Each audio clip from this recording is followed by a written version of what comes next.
Hello दोस्तों, स्वागत है एक और नई वीडियो में। आज की वीडियो में हम ये जानेंगे कि हम हार्ट पाल्पिटेशन को ठीक कैसे करें। क्योंकि मैंने एक वीडियो बनाई है जिसमें मैंने बताया है कि हार्ट पाल्पिटेशन क्या है, क्यों है और कैसे है। मैं उसका आई बटन में लिंक दे दूंगा, आप उसको जाकर देख सकते हैं। मुद्दे पे आते हैं और ये जानते हैं कि इसके लिए क्या किया जाए। तो देखो, इसमें जनरली होता ये है कि जब हमारा हार्ट बीट बहुत इंक्रीज होता है, तब हमें हर जगह से वो हार्ट रेट फील होने लगता है। हमारी नसों से, हमारे हाथ से, अगर हम लेटते हैं तब भी वो हार्ट रेट हमें फील होता है। और वो बहुत ही स्केरी होता है, बहुत ही डरावना होता है। और हम उस चीज़ को फील करके डर जाते हैं। और वही डर हमारे वरी को ट्रिगर करने लगता है कि हमें कुछ हो रहा है। क्योंकि वो सेंसेशन ही ऐसी होती है, वो हमें हर जगह से फील हो रही होती है। तो हमें डरना बहुत ही लाजमी या स्वाभाविक है। तो और इधर उधर की बातें ना करते हुए हम ये जानते हैं कि इसके लिए किया क्या जाए। देखो, सबसे पहली बात ये है, हमें ये समझना होगा कि वो हार्ट पाल्पिटेशन हमें कुछ करेगा नहीं, ना ही वो किसी तरह से हमें नुकसान पहुंचाएगा। इस बात को समझना बहुत ज़रूरी है।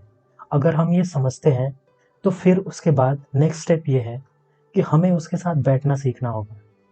यानी यानी ये कि जो वो डर ट्रिगर होता है जब हम उस चीज़ को सुनते हैं, महसूस करते हैं या फ़ील करते हैं, उस टाइम ही वो डर ट्रिगर होता है।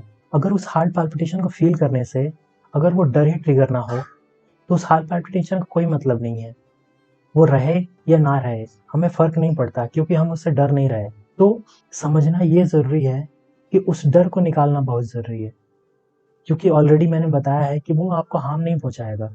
आपका हार्ट इतना कैपेबल है कि वो आपके किसी भी हार्ट फ्लक्चुएशन को सँभाल सकता है। तो उस डर को कैसे निकाला जाए? तो उस डर को निकालने का बस एक ही तरीका है, उसके साथ बैठना। जब भी आपको हार्ट पाल्पिटेशन फ़ील हो, जब भी आपका हार्ट रेट बढ़े, जब भी आपको डर लगे, उसके साथ रहिए। आप शायद ये पूछ सकते हो कि मैं उसके साथ कैसे रहूँ? तो वो आपको ऐसे रहना है कि जब भी आपका हार्ट रेट इंक्रीज़ हो, आप अपनी आँखें बंद करिए और उस हार्ट रेट को फ़ील करिए। ये स्टार्टिंग में बहुत ही स्कैरी होगा, क्योंकि आप अब उससे भागने की कोशिश नहीं कर रहे हैं, अब आप उसके साथ रहने की कोशिश कर रहे हैं। लेकिन इन टाइम, प्रैक्टिस के साथ, आप उसके साथ रहने का जो ड्यूरेशन है आपका बढ़ता जाएगा और वहीं से आपके डर को एलिमिनेट करने का रास्ता शुरू होगा।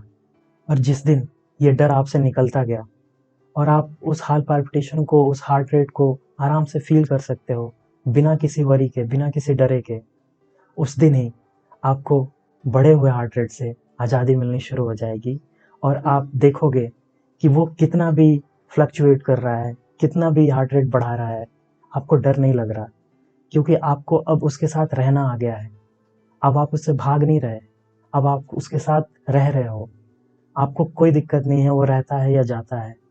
जिस दिन आपने खुद को ये ढाल लिया कि मुझे इस बढ़े हुए हार्ट रेट से कोई दिक्कत नहीं है, चाहे वो मुझे कहीं भी फ़ील हो रहा है, चाहे मेरी नसें कितनी भी पॉप अप हो रही हों, चाहे मेरी नसों में कितना भी ये पता चल रहा हो कि मेरा हार्ट रेट फ्लक्चुएट कर रहा है, वो आपको डराएगा नहीं, बल्कि आप उसे वेलकम करोगे और वो रहे या जाए, आपको कोई फ़र्क नहीं पड़ेगा। लेकिन ये बहुत ही टफ़ जर्नी है, मैं जानता हूँ, क्योंकि मैंने इसके साथ वो दिन, वो क्षण, वो डरावने पल बिताए हैं। तो मैं ये नहीं कहता कि ये बहुत ही आसान होगा, लेकिन आपको कोशिश करनी होगी उसके साथ रहने की।